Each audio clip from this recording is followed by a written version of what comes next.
శ్రీవాసలక్ష్మణగురోస్తనయం సుశీలం తత్ప్రాప్తసర్వనిగమాంతరహస్యబోధం శ్రీబాలధన్వి కులవారిధి శీతభానుం శ్రీశైలలక్ష్మణగురుం శిరసా నమామి. శ్రీశైలలక్ష్మణగురుం శిరసా నమామి.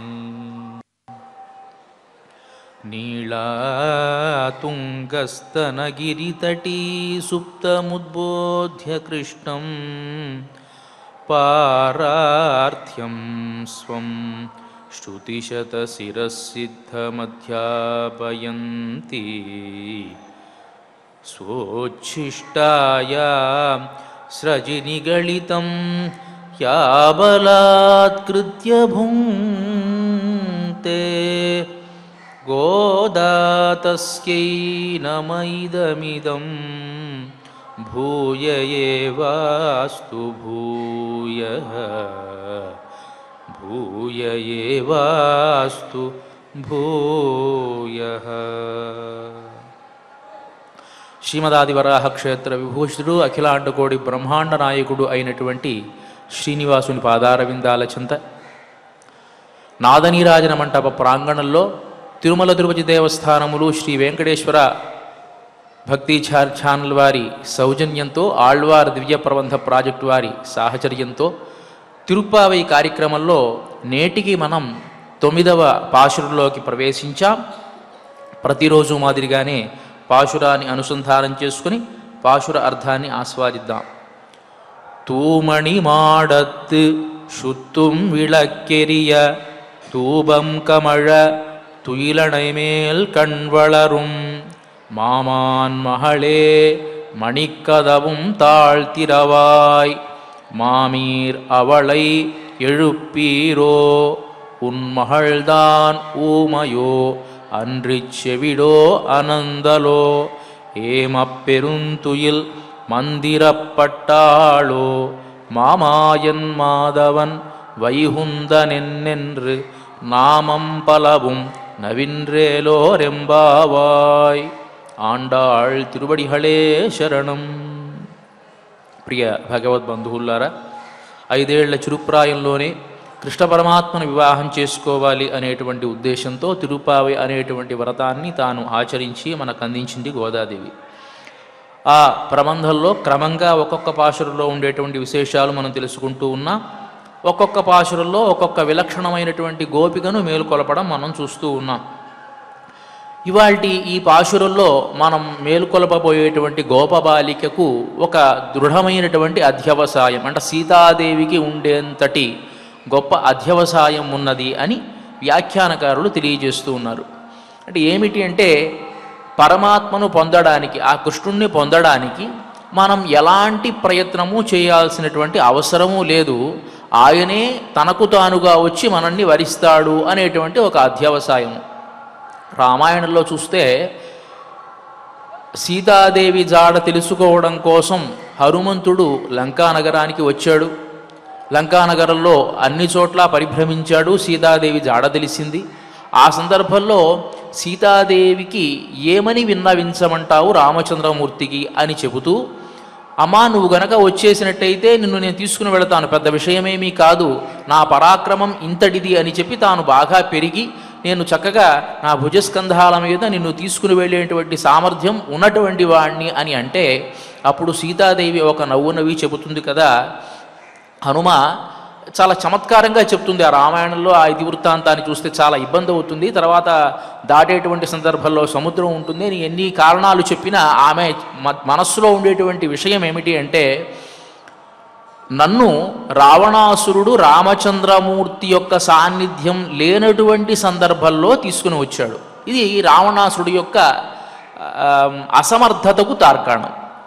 ఇప్పుడు నువ్వు లంకానగరానికి వచ్చావు, నన్ను గనక అట్లానే తీసుకుని వెళ్ళినటువంటి పక్షంలో రావణాసురుడు ఎలాంటి పరాక్రమవంతుడో రాముడు కూడా అంత పరాక్రమవంతుడు కాదు, హనుమంతుడు వచ్చి తీసుకుని వెళ్ళాడు అనేటువంటి మాట ఏర్పడుతుంది. తద్వారా రామచంద్రమూర్తికి ఒక చెడ్డ పేరు.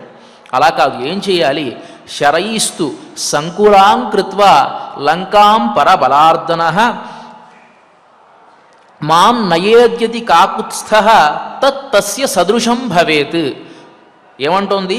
శరైస్తు సంకులాం కృత్వా, అనేకమైనటువంటి బాణాలన్నీ కూడా ప్రయోగించి లంకాం పరబలార్దన, ఈ లంకానగరాన్ని అంతటినీ కూడా నశింపజేసి మాం నయేద్యతి కాకుత్స్థ, నన్ను గనక శ్రీరామచంద్రమూర్తి గనక తీసుకుని వెళ్ళినట్లయితే తస్య సదృశం భవేత్, అది రామచంద్రమూర్తికి ఒప్పినదిగా ఉంటుంది. సదృశం అంటే గొప్పది కాదు, ఒప్పినట్టుగా ఉంటుంది. అది కీర్తేమి కాదు, ఆయనకి సరిపోతుంది. మామూలు సామాన్యమైనటువంటి పని చేసినట్టు రామచంద్రమూర్తి. అలా కాకుండా నువ్వు గనక నన్ను తీసుకుని వెళ్ళావనుకో, అవి ఎంగిలి పేరే. ఎట్లా అయితే అక్కడి నుంచి రావణాసురుడు తీసుకుని వెళ్ళాడో ఇక్కడి నుంచి హనుమంతుడికి తీసుకుని వెళ్ళాడు అనేటువంటిది ఒక మాట. ఇంకో విషయం ఏమిటి అంటే, సీతాదేవి యొక్క గొప్పతనం ఏమిటి అంటే, సీతాదేవి వెళ్ళిపోవాలంటే 5 నిమిషాల నుంచి వెళ్ళిపోవచ్చు, పెద్ద విషయమేమి కాదు. హనుమంతుడు వచ్చి తీసుకుని వెళ్ళాలి అనే అంత అవసరం ఏమీ లేదు. ఆమె అంటుంది రావణాసురుడితో, అసందేశాత్తు రామస్య తపసశ్చ అనుపాలనాత్ నత్వాం కుర్మి దశగ్రీవ భస్మ భస్మారహ తేజస. ఓ రావణాసురుడా, అసందేశాత్తు రామస్య, నేను ఏ పని చేసినా కూడా రామచంద్రమూర్తికి చెప్పి చేస్తాను, ఆయన అనుమతి తీసుకుని చేస్తాను. రామచంద్రమూర్తి యొక్క అనుమతి నా దగ్గర లేదు. అంతేకాక తపసశ్చ అనుపాలనాత్, నేను తపస్సుని పాటిస్తూ ఉన్నాను. తపస్సు చేసేటువంటి వాడు వాడి శక్తిని ఎక్కడ పడితే అక్కడ వినియోగించాడు. మనం ఇంతకు ముందు పాశురాల్లో చెప్పుకున్నాం. విశ్వామిత్రుడు కొన్ని వేల సంవత్సరాలు తపస్సు చేసి ఒక్కొక్క దిక్కులో వెళ్ళి ఒక్కొక్క తపస్సు చేసినటువంటి తపస్సునంతా కూడా వృధా చేశాడు ఆయన. లేకపోతే త్రిశంకుకి స్వర్గాన్ని ఇప్పించడంలోనో, లేకపోతే శునశేపుడికి విముక్తి కలిగించడంలోనో, లేకపోతే ఇంకొకటో తన తపస్సునంతటినీ కూడా వృధా చేసేసాడు ఆయన. కాబట్టి తపస్సుని వృధా చేయకూడదు. తపస్శ్చ అనుపాలనాత్, నా తపస్సును నేను పాలిస్తూ ఉన్నాను కాబట్టి నత్వాం కుర్మి దశగ్రీవ, ఓ రావణాసుర భస్మ భస్మార్హ తేజస నత్వాం కుర్మి, నిన్ను భస్మం చేయడం లేదు అని చెప్పి సీతాదేవి చెప్తుంది. లేకపోతే రావణాసురుడిని భస్మం చేసి వెళ్ళిపోయేంత శక్తి సామర్థ్యం కలిగినటువంటిది సీతాదేవి. అయినా కూడాను రాముడి యొక్క అనుమతి అక్కడి నుంచి రాలేదు అనేటువంటి ఉద్దేశంతోనే ఉన్నాను అని చెప్పి చూసారా. అంత ప్రభావం కలిగినటువంటి సీతాదేవి రామచంద్రమూర్తి లంకానగరాన్ని జయించి సీతాదేవిని తీసుకుని వెళ్ళేంత వరకు వేచి చూస్తూనే ఉంది, కానీ తన స్వంత ప్రయోజనం తాను చేయలే. అంటే మనం స్వతంత్రులము కాము, పరమాత్మకు పరతంత్రులము, ఆయన చెప్పినట్టుగా మనం ఉండాలి అనేటువంటిది దీంట్లో ఉండేటువంటి ఒక సారాంశము. ఇవాళ మనం లేపబోయేటువంటి గోపబాలికకు ఈ లక్షణాలన్నీ కూడా ఉన్నాయిట. మరి మనకి వెంటనే అనుమానం వస్తుంది, మరి గోదాదేవికి ఈ లక్షణాలన్నీ కూడా లేవా, మరి ఆమెకి ఇంత అధ్యవసాయము లేదా అని. గోదాదేవికి లేకపోవడం కాదు. ఇప్పుడు భక్తిలో కానీ వేదాంతంలో కానీ రకరకాల స్థాయిలలో మనుషులు ఉంటారు. వారి ఒక్కొక్క స్థాయి, వీరి పరిణతిని బట్టి ఒక రకమైనటువంటి వేదాంతం స్థాయిలో ఉంటారు. ఒక్కొక్క సామర్థ్యాలు వ్యత్యాసాలు ఉంటాయి. వేదాంతంలో కానీ ఒక తరగతిలో ఉన్నారనుకోండి, తరగతిలో ఉండేటువంటి విద్యార్థులందరూ కూడా ఒకే సామర్థ్యంతో ఉండరు, రకరకాల సామర్థ్యాలు. ఒకడు కొన్ని తెలివితేటలు, వాడి మించిన తెలివితేటలు అట్లా ఉంటాయి. అందరూ సమానంగా ఉండరు. ఉపాధ్యాయుడు ఏం చేస్తాడంటే వీళ్ళందరినీ కలిపి వీళ్ళందరికీ జ్ఞానం వచ్చేట్టుగా ఒకే పాఠంలో అందరికీ అర్థమయ్యేట్టుగా వివరించడం ఉపాధ్యాయుడు చేసేటువంటి పని. అదే విధముగా ఇక్కడ మనం చూసేటువంటి ఈ గోపబాలికల భక్తిలో ఉండేటువంటి తారతమ్యాలు మనం గమనిస్తూ ఉన్నాం. మొట్టమొదట మనం మేలుకొలపబడినటువంటి గోపబాలికకేమో వేదాంతంలో కొత్తగా అధ్యవసాయం ఉన్నటువంటి గోపబాలిక, అంటే కొత్తగా వేదాంతంలో రుచి పుట్టినటువంటి ఆమె. రెండవ ఆమె వేదాంతంలో పరిపూర్ణమైన రుచి ఉన్నప్పటికీ కూడాను భగవంతుని మాయలో పడిపోయినటువంటి ఆమె రెండో ఆమె. మూడో ఆమె గోపికలంతా వస్తారు కదా, వచ్చినప్పుడు వెళదాం అని ఆలోచించేటువంటి ఆమె మూడో ఆమె. ఇక ఇవాళ మనం మేల్కొలపబోయేటువంటి గోపబాలిక ఎలాంటిది అనుకున్నాము, ఆయనే వస్తాడులే మనం ప్రయత్నం చేసేదేమి అనేటువంటి అధ్యావసాయం. అంటే రకరకాల స్థాయిలలో ఉండేటువంటి గోపబాలికలను వాళ్ళ వేదాంత స్థాయిలను గోదాదేవి మనకు తెలియజేస్తుంది. వీళ్ళందరినీ కలుపుకొని గోదాదేవి కృష్ణ పరమాత్మ దగ్గరికి వెళ్ళాలి. అదే కదా నాయకుడు చేసేటువంటి లక్షణం. రకరకాల సామర్థ్యాలు ఉన్నటువంటి వాళ్ళను ఒక చోటుకు చేర్చి వాళ్ళందరి ద్వారా ఒక పని పూర్తి చేయడమే నాయకుడికి ఉండేటువంటి లక్షణం. అది గోదాదేవికి ఉన్నది. కాబట్టి ఒక్కొక్క స్థాయిలో ఉండేటువంటి గోపబాలికను మనకి ఇక్కడ చూపిస్తూ ఉన్నారు. సరే, ఇక్కడ ఈ గోపబాలిక ఇలాంటి గోపబాలికను మేలుకొలుపుతూ ఉన్నారు ఇవాల్టి పాశురంలో. తూమణి మాడత్, ముందుగా తాత్పర్యాన్ని తెలుసుకుని తర్వాత అర్థాన్ని మనం చూద్దాము. తూమణి మాడత్, స్వతసిద్ధమైనటువంటి మణులతో ప్రకాశించేటువంటి మేడలో, శుత్తుం విళక్కిరియ, చుట్టూ అంతా కూడాను దీపాలు వెలుగుతూ ఉండగా, ధూపం కమళ, ధూపం పరిమళిస్తూ ఉండగా, తుయిలణమేల్ కణ్వళరుం తుయిలణమేల్ కణ్వళరుం, మంచి శయ్య పైన పరుండినటువంటి మామాన్ మగళే, ఓ మామ కూతురా, మేనమామ కూతురా, మామాన్మగళే, మణిక్కదవం తాళ్తిరవాయ్, ఈ మణులతో పదగబడినటువంటి ఈ తలుపులు నువ్వు తెరువమ్మా. మామీర్ అవళై ఎഴുప్పీరో, ఓ అత్తమ్మ నువ్వైనా ఆవిడ్ని లేపవచ్చు కదా. ఉన్ మహల్దాన్ ఊమయో, నీ కూతురు ఏదైనా మూగదా. అన్రి చెవిడో, చెవులు వినపడడం లేదా. అనందలో, లేకపోతే సోంబేరితనమా, లేకపోతే బద్ధకమా. ఏమ పెరుంతుయిల్ మందిరపట్టాడో, లేకపోతే ఎవరైనా నిద్రపోయేట్టుగా ఆవిడ్ని మంత్రించారా. మామాయన్ మాధవన్ వైహుందన్ ఎన్యన్, గొప్ప ఆశ్చర్యకరమైనటువంటి చేష్టితాలు కలిగిన వాడు అని, లక్ష్మీకి భర్త అని, మాధవన్ వైహుందన్ వైకుంఠంలో వేంచేసి ఉండేటువంటి వాడు అని, ఎన్నెన్ను అని అనేక రకాల సహస్రనామాలన్నీ కూడాను, ఎన్నెన్ను నామం పలవం, సహస్రనామాలన్నీ కూడా నవీన్రేలో బాబాయ్ మేము అనుసంధానం చేస్తూ ఉన్నాము కదమ్మా, ఇంకా మేల్కోవడం లేదేంటి అనేది ఈ పాశురంలో ఉండేటువంటి తాత్పర్యం. ఇక తూమణి మాడం స్వారస్యాన్ని చూద్దాం. తూమణి మాడం, స్వతసిద్ధమైనటువంటి మణులతో నిర్మించినటువంటి ఒక గొప్ప భవంతి. స్వతసిద్ధమైనటువంటి మణులంటే ఏమిటి? స్వతసిద్ధమైన మణులు అంటే కృష్ణ పరమాత్మ అనేకమైనటువంటి అసురులందరినీ కూడా సంహరించాడండి.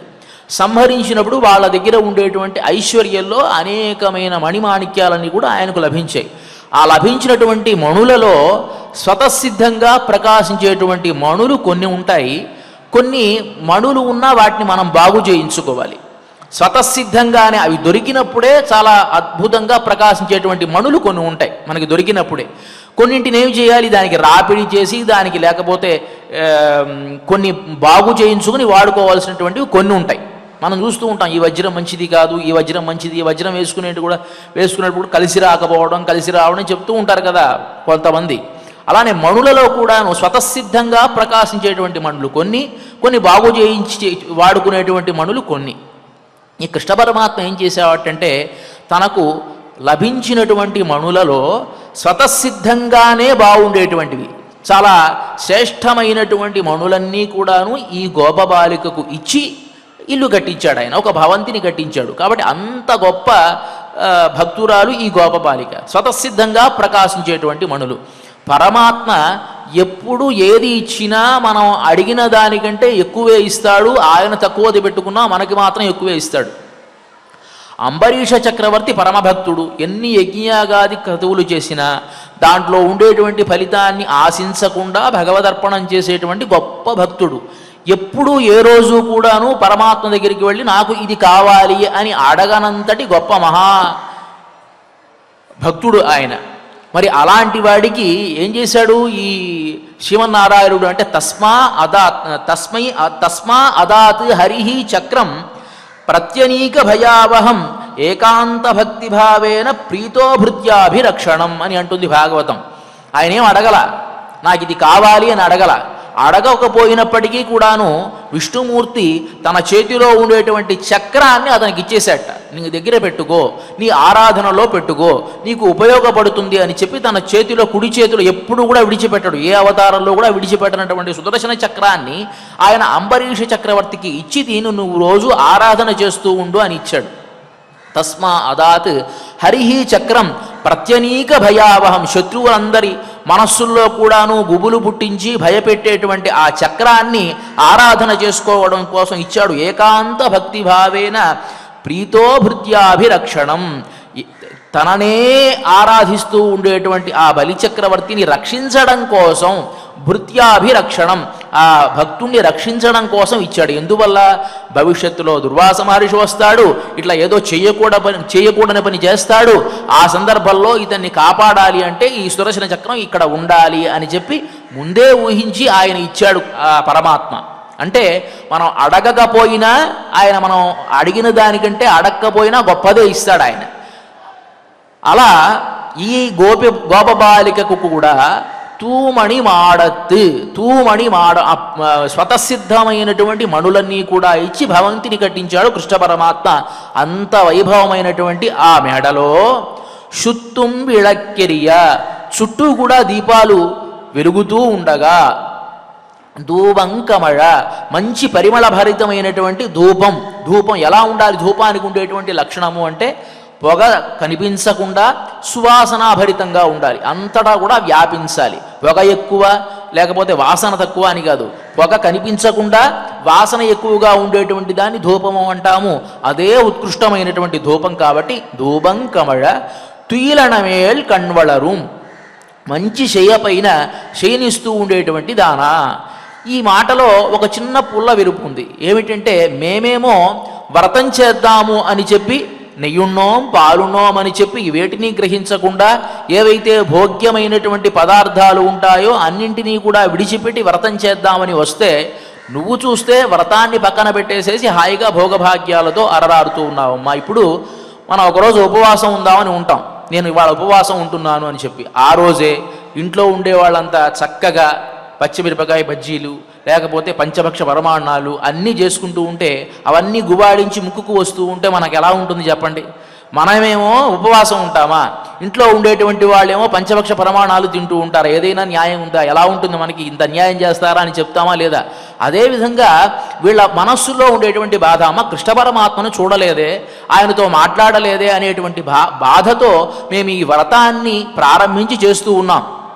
నువ్వు చూస్తేనేమో హాయిగా కృష్ణ పరమాత్మ ఆయనే వస్తాడు కదా అని ప్రశాంతంగా తూమణి మాడత్తి శుత్తు మిళకి చక్కగా ఈ చలికాలంలో వేడిగా ఉండేటువంటి చేయి పైన పడుకొని హాయిగా ఉన్నావమ్మా. నిజంగా ఆ స్థితి మాకు రాలేదే, ఇలా ఉండవచ్చునా? తూమణి మాడత్తు శుత్తు మిళక్కిరియ ధూబంగమళ తుగిలమేల్ కణ్వళరుం మామాన్ మగళే, ఓ మామ కూతురా అని ఇక్కడ సంబోధన. గోదాదేవికి మామ కూతురు ఎట్లా అయింది గోపిక? ఇది ఒక ప్రశ్న.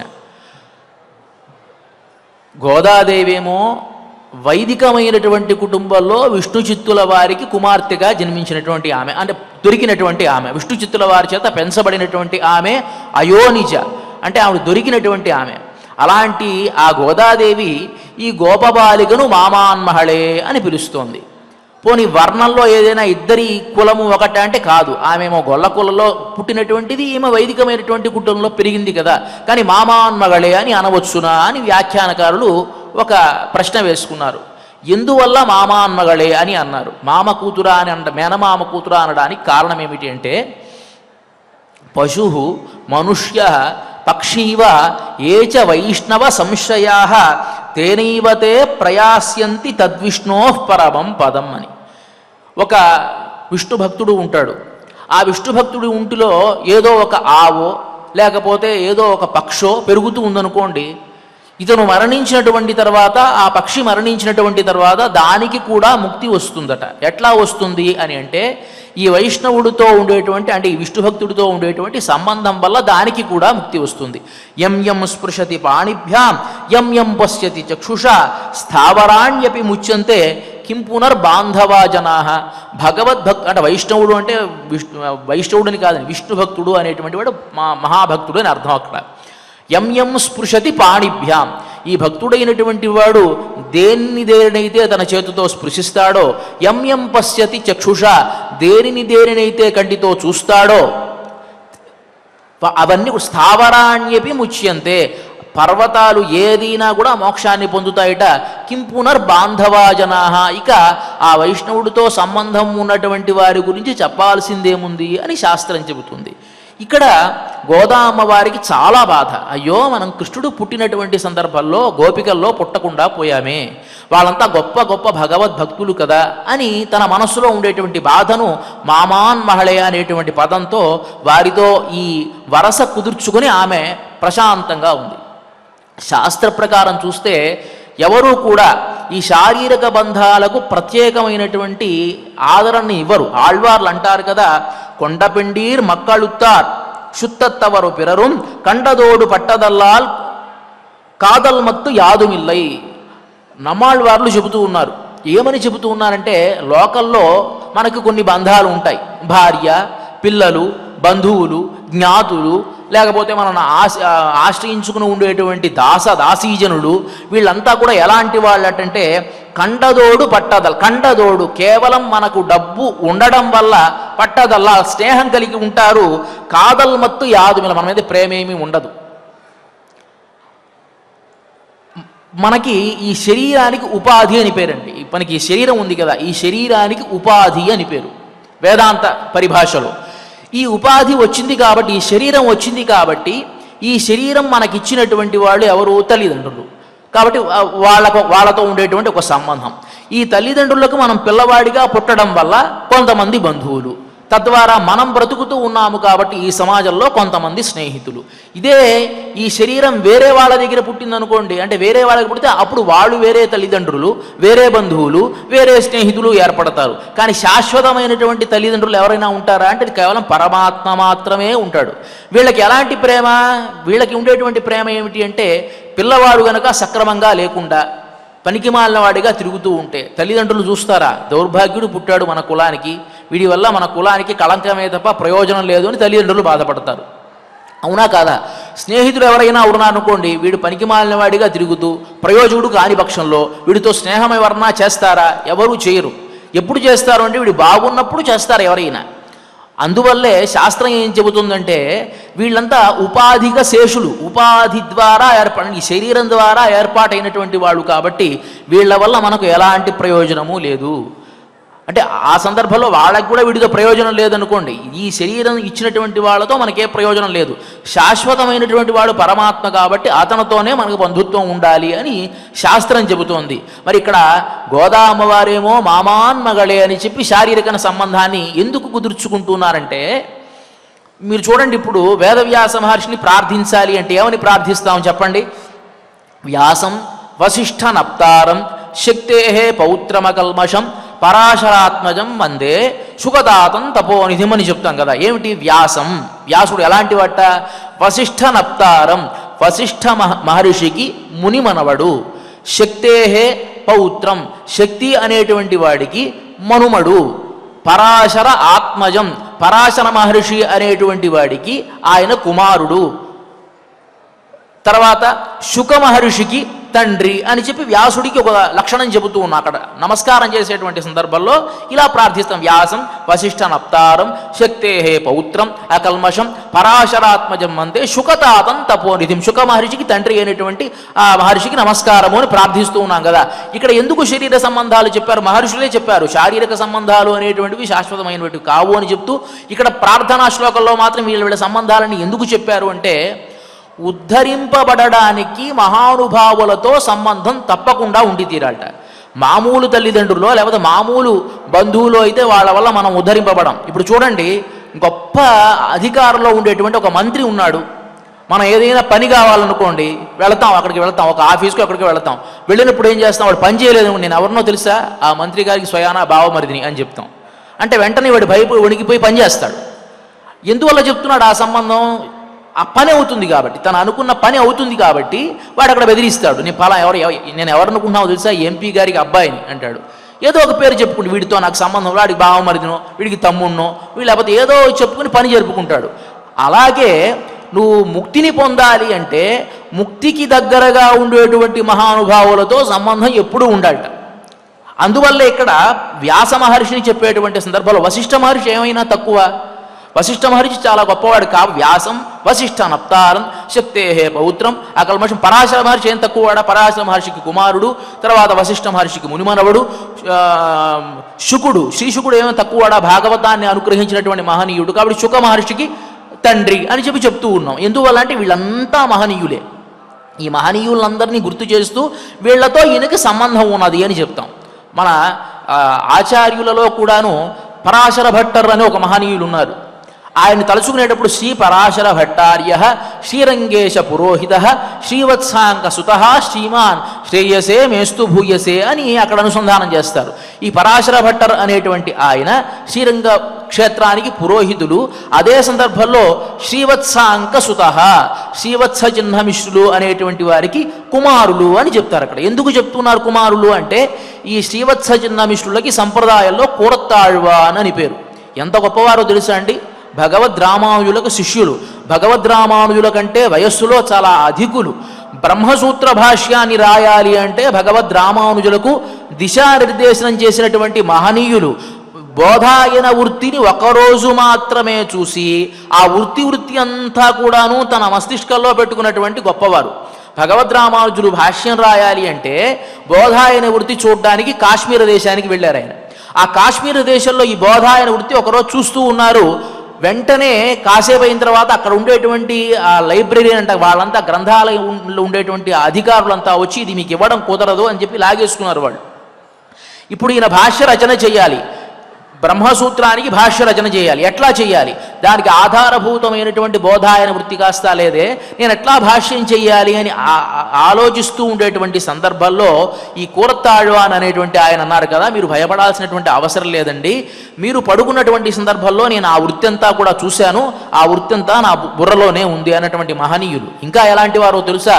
భగవద్రామానుజుల్ని సంహరిద్దాము అని క్రిమికంఠ చోళుడు ఆహ్వానిస్తే భగవద్రామానుజుల కాషాయ వస్త్రాలు ఆయన ధరించి క్రిమికంఠ చోళుడు దగ్గరికి వెళ్ళి తన నేత్రాలను సైతం నాకు అవసరం లేదు, నిన్ను చూసినటువంటి కళ్ళతో నేను భగవద్రామానుజుల్ని కానీ ఈ లోకాన్ని కానీ చూడను అని చెప్పి తనకి తానుగానే నేత్రాలను తీసివేసుకున్నటువంటి గొప్ప మహనీయులు. కాబట్టి శ్రీవత్సాంక సుత శ్రీమాన్ శ్రేయసే మేస్తు భూయసే అని మన వాళ్ళు చెప్పడం జరుగుతుంది. అంటే మహనీయులతో సంబంధం ఎప్పుడు చెప్పుకోవాలి. ఎలాంటి మహనీయులు? భగవంతునికి చాలా ఇష్టతరమైనటువంటి మహనీయులతో మనం సంబంధాన్ని చెప్పుకోవాలి అని శాస్త్రం చెబుతుంది. మనకు ఇందాకే మనం చెప్పుకున్నాం, సంసారంలో ఉండేటువంటి అనేకమైనటువంటి వాళ్ళతో కనుక సంబంధ బాంధవ్యాలు ఉంటే మనం కిందకి ఈడ్వబడతాం, మనం ఉత్తమ గతికి వెళ్ళాం.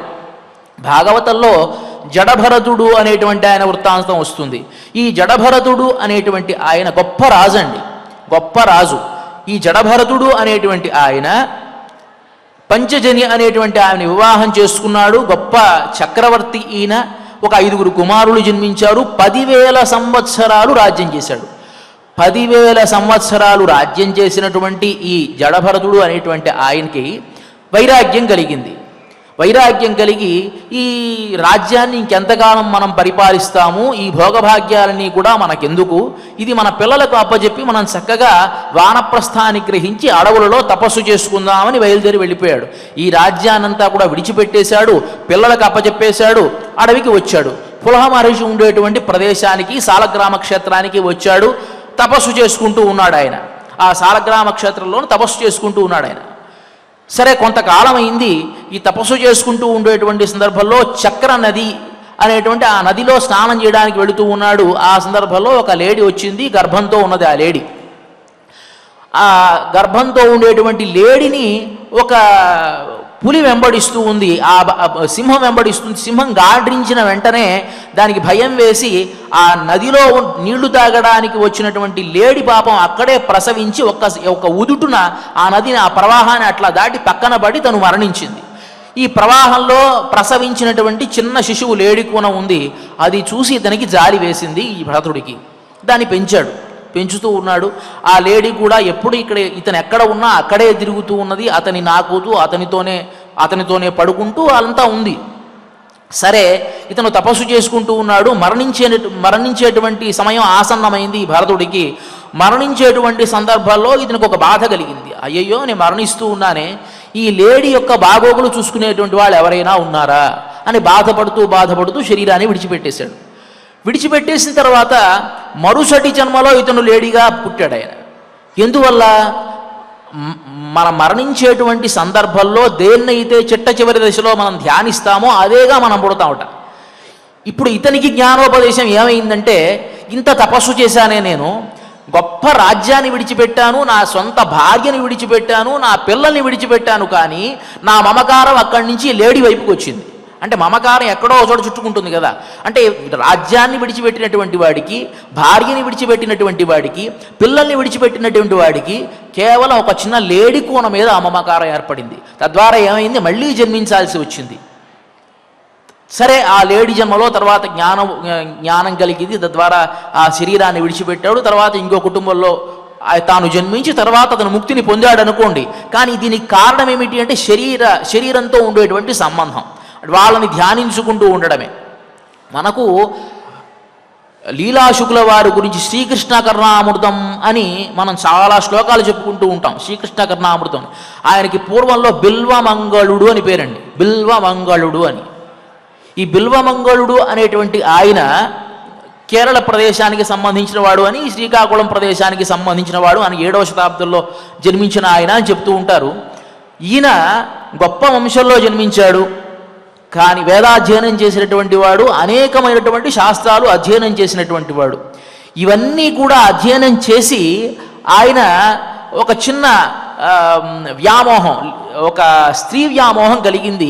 చింతామణి అనేటువంటి ఒక వేశ్యతో అతనికి సంబంధం ఏర్పడింది. అలాగే కాలానంతా వెళ్ళదీస్తూ ఉన్నాడు. గొప్ప వంశంలో పుట్టాడు. తండ్రి పేరు రామదాసు. ఇతని యొక్క దుర్గతి చూసి బాధపడుతూ అతను కాస్త మరణించాడు. మరణిస్తే ఈ తండ్రికి కర్మకాండంతా చెయ్యాలి కదా. ఈ కర్మకాండంతా చేసి ఆ రోజు రాత్రే ఆగలేక మళ్ళీ ఈ చింతామణి దగ్గరికి బయలుదేరాడు ఆయన. పక్కన ఉండేటువంటి వాళ్ళంతా ఏమిట్రా చేసింది పితృకార్యము, దేవకార్యము కంటే కూడా పితృకార్యం చాలా శ్రద్ధగా చెయ్యాలి, ఇలా నువ్వు చేయడం చాలా తప్పు అన్నా కూడా దాన్ని చెవిలో పెట్టుకోవాలా. బయలుదేరి వస్తూ ఉన్నాడు. నది వచ్చింది, పెద్ద ప్రవాహం వచ్చింది. ఆ నది దాటాలి ఎట్లా అయినా, అతని లక్ష్యం నది దాటాలి. ఆ నది దాటడానికి ఏం దొరికింది, ఏదైనా నావ దొరికిందేమో అనుకున్నాడు. బయలుదేరి ఆ నది దాటాడు. ఎట్లా దాటాడు, ఒక శవం కొట్టుకొస్తూ ఉంటే ఆ శవాన్ని పట్టుకొని నది దాటేశాడు.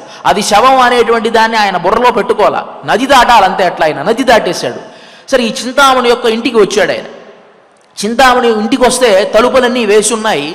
సరే, ఎట్లా అంతస్తులోనేమో చింతామణి ఉన్నది, ఆమె దగ్గరికి వెళ్ళాలి అంటే ఒక తాడు పట్టుకుని వెళ్ళాలి అని అనుకున్నాడు. చూస్తే ఒక తాడు కనిపించింది, తాడును పట్టుకుని, అది తాడు కాదు పాము. ఆ పామును పట్టుకుని ఎక్కేశాడు అంతే. అట్లానే అంటే చింతామణి మీద ఉండేటువంటి వ్యామోహం అనమాట, విపరీతమైనటువంటి వ్యామోహం. సరే, ఎక్కాడు, వెళ్ళాడు. ఈ చింతామణి అనేటువంటి ఆమె వేశ్య అయినప్పటికీ పరమకృష్ణ భక్తురాలు ఆవిడ. ఇతని దుర్గతి చూసింది. ఇంత వ్యామోహమా ఇతనికి అని బాధపడి ఆవిడ, ఎందుకంటే ఈ శరీరం అనేటువంటిది ఇవాళ ఉంటుంది, రేపు అవుతుంది, ఇవాళ ఉన్నట్టుగా రేపు ఉండదు, పరిణతి చెందుతూనే ఉంటుంది. ఈ మాంసం కోసం ఇంత నువ్వు క్షోభపడి వస్తూ, అతను అనుకున్నాడు కదా నేను వెళ్ళగానే చక్కగా ఆలింగనం చేసుకుని నన్ను ఆదరిస్తుంది అనుకున్నాడు ఆయన మహానుభావుడు. ఆవిడ కృష్ణభక్తురాలు కదా, ఆవిడంది మరీ పోయేటువంటి శరీరం మీద ఇంత వ్యామోహమా నీకు? ఈ భక్తిలో కనీసం శతాంశమో సహస్రాంశమో ఆ కృష్ణుడి పాదార విందాల మీద పెడితే నువ్వు తరించేవాడివి కదా. చూడు, ఇంత దౌర్భాగ్యుడిగా తయారయ్యావే, ఏ కులంలో పుట్టావు, ఎలాంటి కుటుంబంలో పుట్టావు, ఎక్కడికి వస్తూ ఉన్నావు, నీ దుర్గతి ఏమిటి, ఏమవుదాం అనుకుంటూ ఉన్నావు? ఈ జన్మలో గనక నువ్వు సుకృతం చేసుకుంటే వచ్చే జన్మ మంచి జన్మగా ఉంటుంది. ఈ జన్మలో గనక నువ్వు దౌర్భాగ్యమైనటువంటి పనులన్నీ కూడా చేస్తే నీకు సద్గతి ఏర్పడదు అని ఆవిడ జ్ఞానోపదేశం చేస్తే వెంటనే ఆవిడ పాదాలకు నమస్కారం చేసి అక్కడి నుంచి వెళ్ళిపోయాడు. ఒక్కొక్క సందర్భంలో కొంతమంది చెప్పే కొన్ని సందర్భాలలో అర్జునుడికి గీతోపదేశం యుద్ధ సమయంలోనే చేశాడు కృష్ణ పరమాత్మే, ముందు చేయకూడదా అంటే అదే సందర్భంలో చేయాలి. ఏ సందర్భంలో ఏది చేయాలో, ఏ సందర్భంలో ఏది చెవిలో పడితే ఫలిస్తుందో అప్పుడే అది ఫలిస్తుంది. ఆ యుద్ధం జరిగేటువంటి సందర్భంలో భగవద్గీత అంతా వినటువంటి అర్జునుడికి తను ఏమి చెయ్యాలో అప్పుడు అర్థమైంది. అదే సందర్భంలో ఆ గీతోపదేశం చేయాలి. అదే విధంగా ఇక్కడ ఈ బిల్వమంగళుడు అనేటువంటి వాడికి ఈ చింతామణి అనేటువంటి ఆమె చేసినటువంటి ఆ ఉపదేశం మనస్సుకి ఒక్కసారిగా హత్తుకుంది. ఆ సందర్భంలో వెళ్ళిపోయాడు. అక్కడి నుంచి వెళ్ళిపోయి బృందావనానికి వెళ్ళిపోయాడు. బృందావనంలో కూడా ఏదో ఒక స్త్రీ వ్యామోహం కలగడం వల్ల అతనికి తన మీద పూర్తి ద్వేషం వచ్చింది. అక్కడి నుంచి వచ్చేస్తే మళ్ళీ ఈ స్త్రీ వ్యామోహం ఏర్పడింది. దీనికి కారణభూతమైనటువంటిది ఈ కళ్ళే కదా అని చెప్పి ఈ కళ్ళను పొడి చేసుకున్నాడు ఆయన. కళ్ళను పొడి చేసుకుని బృందావన క్షేత్రానికి బయలుదేరి వెళ్ళాలి. ఎలా వెళ్ళాలో అర్థం కావడల్లా. ఆ సందర్భంలో కృష్ణ పరమాత్మే స్వయంగా వచ్చి ఈయన చేతులు పట్టుకొని వెళ్ళాట. ఆ బృందావన క్షేత్రంలో ఆయన్ని ఉంచి ఈయనకి ఏ ఏ సందర్భంలో ఆహారం కావాలో, ఏ ఏ సందర్భంలో స్నానం చేయాలో ఇవంతా కూడా కృష్ణ పరమాత్మే చేయించేవాట. అలా చివరి సమయంలో కృష్ణ పరమాత్మ వల్లే నాకు ఈ జ్ఞానం కలిగింది, కృష్ణ పరమాత్మే నాతో ఉండేవాడు అని తెలుసుకుని ఆయన ముక్తిని పొందాడు. అక్కడ ఆయన అంటాడు కదా, తర్వాత ఆయన ఒక యతి దగ్గర సన్యాసాశ్రమాన్ని స్వీకరించాడు. ఆయన ఎవరు అంటే సోమగిరి అనేటువంటి ఒక మహనీయుడు. ఆయన దగ్గర సన్యాసాశ్రమాన్ని స్వీకరించి ఈ కృష్ణ కర్ణామృతం అనేటువంటి ఈ గ్రంథాన్ని రచించి ఆయన లీలాశుకుడు అనేటువంటి పేరును పొందాడు. అంటే బిల్వమంగళుడే లీలాశుకుడు అనే పేరు పొందాడు. మొట్టమొదటి ప్రార్థనా శ్లోకం ఆ కృష్ణ కర్ణామృతాన్ని రచించేటువంటి సందర్భంలో మొట్టమొదటి ప్రార్థనా శ్లోకంలో అంటాడు కదా, చింతామణిర్జయతు సోమగిరిర్ గురుర్మే శిక్షా గురుశ్చ భగవాన్ చికిపించ మౌళి. ఆయన అంటే ఆ చింతామణిని ఆయన గురువుగా అంగీకరించాడండి. అంటే ఒక వేశ్య దగ్గర వేశ్యతో సంపర్కం కలిగినటువంటి ఈ బిల్వమంగళుడు ఆవిడ చేసినటువంటి ఆ ఉపదేశానికి ఆవిడనే గురువుగా అంగీకరించాడు. అందుకనే అంటాడు ఆ గ్రంథం ప్రారంభంలో, చింతామణిర్జయతు, నాకు ఇంతటి జ్ఞానాన్ని ఇచ్చినటువంటి చింతామణి నాకు గురువుతో సమానం, ఆమె ఎల్లప్పుడూ కూడా సుఖంగా ఉండాలి. చింతామణి జయతు సోమగిరి గురుర్మే, సోమగిరి అనేటువంటి నా గురువుగారు కూడా సుఖంగా ఉండాలి, శాశ్వతంగా ఉండాలి. శిక్షా గురుశ్చ భగవాన్ శిఖిపించ మౌళి, ఆ కృష్ణుడు కూడా ఎల్లప్పుడూ సుఖంగా ఉండాలి అని చెప్పి ఆ ప్రార్థనా శ్లోకం అనమాట. ఆ సందర్భంలో చింతామణి అనేటువంటి ఆమెను ప్రస్తావన చేస్తాడు. అంటే నువ్వు ఉత్కృష్టమైనటువంటి దిశకు ప్రయాణం చేసేటువంటి వాళ్ళు ఎవరైనా ఉన్నా సరే వాళ్ళను తలుచుకోవాలి.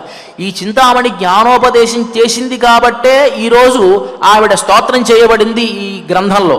అదే కనుక ఆవిడ అట్లా వేశ్యలానే ఉంటే ఆవిడని తలుచుకోవాల్సినటువంటి అవసరంలా.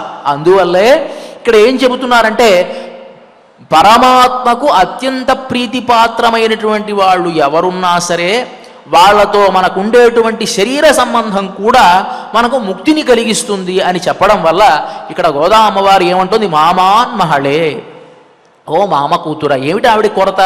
బృందావన క్షేత్రంలో నేను పుట్టలేకపోయానే, కృష్ణుడు ఉండేటువంటి సందర్భంలో నేను ఆ గోపికలతో ఆడుకుంటూ కృష్ణుడితో తిరగలేకపోయానే అనేటువంటి చింత తీరడం కోసం ఆమె ఈ ప్రబంధంలో ఉండేటువంటి ఆ గోప బాలికలకు మామాన్ మగళే, ఓ మామ కూతురా అని సంబోధిస్తూ, మణిక్కదవం తాళ్తిరవాయ్, ఈ మణులతో పొదగబడినటువంటి ఈ తలుపులను నీవే తీయాలమ్మా, తాళ్తిరవాయ్, మామీర్ అవళై ఎడుప్పీరో, ఓ అత్తమ్మ మీరన్నా లేపాలి కదా అని చెప్తోంది. పక్కనే ఆ అత్త ఉంది, ఆవిడతో చెప్తున్నాం, ఓ అత్తమ్మ నువ్వన్నా లేపాలి కదా, మామీర్ అవళై ఎడుప్పీరో ఉన్మహల్దాన్ ఉమయో, నీ కూతురు ఏదైనా మోగ, కనీసం మాట్లాడించాలి కదా, మేమంతా ఇంతసేపు వేచి ఉన్నాము కదా, కనీసం మమ్మల్ని మాట్లాడించకుండా ఉందే, ఉన్మగళదాన్ ఊమయో, అన్ని చెవిడో, లేకపోతే మేము ఇంత కూడా మాట్లాడుతూ ఉంటే వినపడడం లేదా, అన్ని చెవిడో వినపడడం లేదా, ఆనందలో లేకపోతే బద్ధకమా, మొద్దు నిద్ర, ఏమ పెరుంతుయిల్ మందిర పట్టాడో, ఒకవేళ కృష్ణ పరమాత్మ వచ్చి నువ్వు లేవడానికి వీలు లేదు అని ఏదైనా మంత్రించాడా, ఏమ పెరుంతుయిల్ మందిర పట్టాడో మామాయన్ మాధవన్ వైగుందన్. పక్కన ఉండేటువంటి ఆ అత్తమ్మ చెప్పింది కదా, అమ్మ భగవన్నామస్మరణ చెయ్యండి ఆమె లేస్తుంది అని అంటే, అప్పుడు అనేక రకాల సహస్రనామాలన్నీ కూడాను వాళ్ళు అనుసంధానం చేశారట. చేసి ఆవిడ లేకపోయేటప్పటికీ ఆ విషయాన్నే చెప్తున్నారు. మామాయన్, అత్యాశ్చర్యకరమైనటువంటి చేష్టితాలు చేసేటువంటి వాడు, ఇదమిత్తముగా ఉండేటువంటి వాడు కాదు. అలాంటి ఆ మామాయన్ మాధవన్, లక్ష్మీదేవి మీద విపరీతమైనటువంటి వ్యామోహం కలిగినటువంటి వాడు మాధవన్, వైహుందన్ ఎన్నెన్, వైకుంఠంలో వెంచేసి ఉండేటువంటి వాడు అని ఎన్నో నామాలమ్మ. వైహుందన్ ఎన్నెన్ నామం పలవం నవిన్రేలో రెంబావాయ్, అనేకమైనటువంటి నామాలు మేము చేస్తూ ఉన్నాము, అయినా లేవలేదమ్మా అని చెప్పి ఈ పాశురంలో ప్రార్థిస్తూ ఉన్నారు ఈ గోపబాలికను. మనం చెప్పుకున్నాం ఈ గోపబాలిక యొక్క విలక్షణత ఎలాంటిది అని. ఏమిటి? పరమాత్మే మనల్ని తీసుకుని వెళ్ళాలి, ఆయన తప్ప మనల్ని చూసుకునేవాడు ఎవడు అనేటువంటి నిర్భరత్వం కలగడం అనేటువంటిది చాలా కష్టం. ఈ మధ్యకాలంలో ఒక పెద్ద ఆయన చెప్పేటప్పుడు విన్నాను, ఒక గొప్ప సందేశం అది. విమానంలో ఎంతోమంది ప్రయాణికులు ఉన్నారు. ఒక ఆయన ఎక్కాడు ఆ విమానంలో. ఆమె పక్కన ఉండేటువంటి ఒక చిన్న పిల్ల. ఆ పిల్ల తదేక దృష్టితో ఒక పుస్తకాన్ని చదువుతూ ఉంది. విమానం కాస్త కదిలింది. ప్రయాణం చేస్తూ ఉన్నారు ఆ విమానంలో. ఆ పిల్ల మాత్రం ఒంటరిగానే ఉంది. ఆ పిల్లతో ఎవరు పెద్దవాళ్ళు కూడా పక్కన ఎవరు కూడా లేరు. సరే, ఆ పిల్లని గమనిస్తూ ఉన్నాడు ఇతను. ఎవరు లేరే, ఈ పిల్ల మాత్రం ఒక్కతే ఉంది అని గమనిస్తూ ఉన్నాడు. ఆ పిల్ల మాత్రం ఏదో పుస్తకం చదువుకుంటూ ఉంది. చదువుతూ మధ్య మధ్యలో నవ్వుతూ ఉంది. ఆ పుస్తకంలో ఉండేటువంటి దాన్ని ఆస్వాదిస్తూ, ఆ పుస్తకంలో ఏమి రాసిందో చక్కగా మధ్య మధ్యలో నవ్వుతుంది. చక్కగా మళ్ళీ దాంట్లోనే మునిగి పోతూ ఉంది ఆ పిల్ల. సరే, విమానం వెళుతూ ఉంది. కొంత అసౌకర్యానికి లోనైంది విమానం. ఏదో కొంత ఇబ్బంది కలిగింది. విమానం అటు ఇటు కదలడం ప్రారంభించింది. అటు ఇటు కదులుతూ ఉంటే ఆ విమానంలో ప్రయాణం చేసేటువంటి ఇతర ప్రయాణికులంతా కూడాను భయపడడం ప్రారంభించారు. ఏమైపోతుందో, ఎటుపోతుందో, ఇట్లా అట్లా కదులుతూ ఉంది అని చెప్పి భయపడుతూ ఉన్నారు. దాంట్లో గొప్ప గొప్ప పారిశ్రామికవేత్తలు, గొప్ప గొప్ప రాజకీయ నాయకులు, దాంట్లో వ్యాపారవేత్తలు అందరూ కూడా ఉన్నారు. అందరూ కూడా కంగారు పడిపోతూ ఉన్నారు. ఏమైపోతుంది, విమానం ఇట్లా అయిపోతుంది, అట్లా అయిపోతుంది అని. ఈ పిల్ల మాత్రం ఏం పట్టించుకోవట్లే. ఆ పుస్తకాన్ని చక్కగా చూస్తూ అట్లానే ఆ పుస్తకంలో రసాస్వాదన చేస్తూ ఉంది, నవ్వుకుంటూ ఉంది, అలాగే ఉంది. ఈ పక్కన ఉండేటువంటి వ్యక్తి పక్కన వీళ్ళు భయపడటం గమనిస్తున్నాడు. ఈ పిల్ల మాత్రం ప్రశాంతంగా నిర్భరంగా ఉంది, దాన్ని కూడా గమనిస్తూ ఉన్నాడు. అయిపోయింది. విమానంలో ఒక ప్రకటన చేశారు, మీరంతా ఇబ్బంది పడాల్సినటువంటి అవసరం లేదు, సురక్షితమైనటువంటి ప్రాంతంలో దీన్ని దింపడం జరుగుతుంది అని చెప్పి విమానంలో ఒక ప్రకటన చేశారు. సరే, జాగ్రత్తగా కొంత దూరం వెళ్ళిన తర్వాత ఈ విమానాన్ని ఒక చోట జాగ్రత్తగా దాన్ని టేకాఫ్ చేసుకున్నారు. అయిన తర్వాత వాళ్ళంతా కూడా ఈ వ్యాపారవేత్తలు, ఈ పారిశ్రామికవేత్తలు అంతా ఉంటారు కదా, వీళ్ళంతా కూడా మనం చక్కగా బ్రతికి బట్టగట్టాం కాబట్టి దీన్ని సెలబ్రేట్ చేసుకోవాలి, మనం ఒక ఆనందాన్ని పొందాలి, ఏదన్నా మనం ఒక పార్టీలా చేసుకుందాం, ఎందుకంటే పెద్ద ప్రమాదం నుంచి మనం బయటపడ్డాం కదా, ఏదన్నా ఒక పార్టీలా చేసుకుందాం అని వీళ్ళు మాట్లాడుకుంటూ ఉన్నారు. ఈ పిల్ల మాత్రం ఏం పట్టించుకోవట్లేదు, చక్కగా ఆ పుస్తకం చదువుకుంటూ ఉంది, అట్లానే ఉంది ఆ పిల్ల మాత్రం. ఈ వ్యక్తి ఆ పిల్లనే గమనిస్తూ ఉన్నాడు. ఏమిటి ఇది, ఈవిడ మాత్రం ఏం భయపట్టలేదే అని చెప్పి ఆ పిల్ల దగ్గరికి వెళ్ళామా, నువ్వెవరమ్మా, ఇందాక నుంచి చూస్తున్నాను, ఈ పుస్తకం నుంచి బయటికి రావడల్లా ఈ పుస్తకాన్నే చదువుతూ ఉన్నావు, ఈ పుస్తకంలో అన్ని విశేషమైనటువంటి విశేషాలు ఏమైనా ఉన్నాయా అని అడిగాడు అతను. అంటే అదేం లేదు అంకుల్, విమానం నడిపేది మా నాన్న, కాబట్టి మా నాన్నకి ఇక్కడ ఏదైనా ఇబ్బంది వస్తే ఆయనకి తెలుస్తుంది కదా, విమానం నడిపేది మా నాన్న కాబట్టి నాకేం ఇబ్బంది లేదు, దీంట్లో ఏదో ఇబ్బందులు అయ్యాయని నీకేం తెలియదా, నాకేం తెలియదు అంకుల్, మా నాన్నే కదా నడిపేది కాబట్టి నాకు ఎలాంటి ఇబ్బంది లేదు అని అంది ఆ పిల్ల.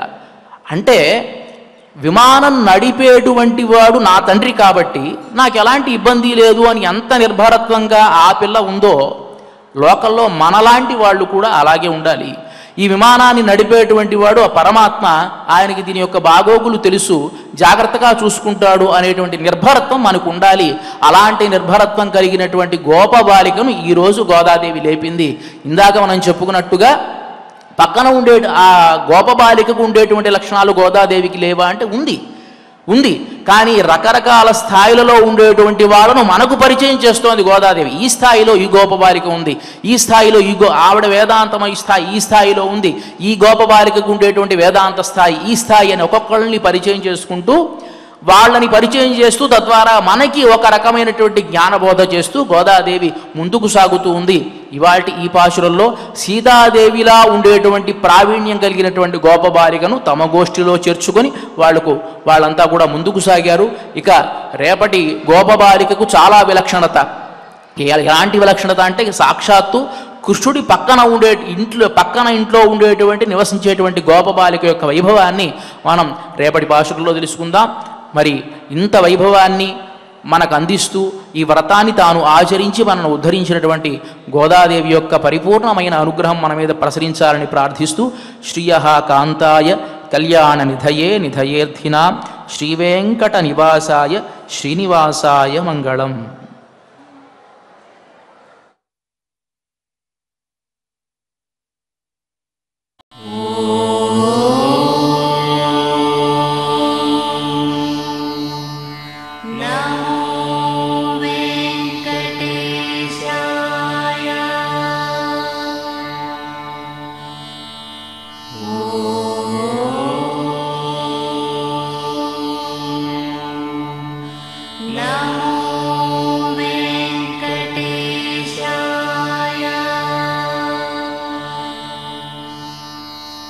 Oh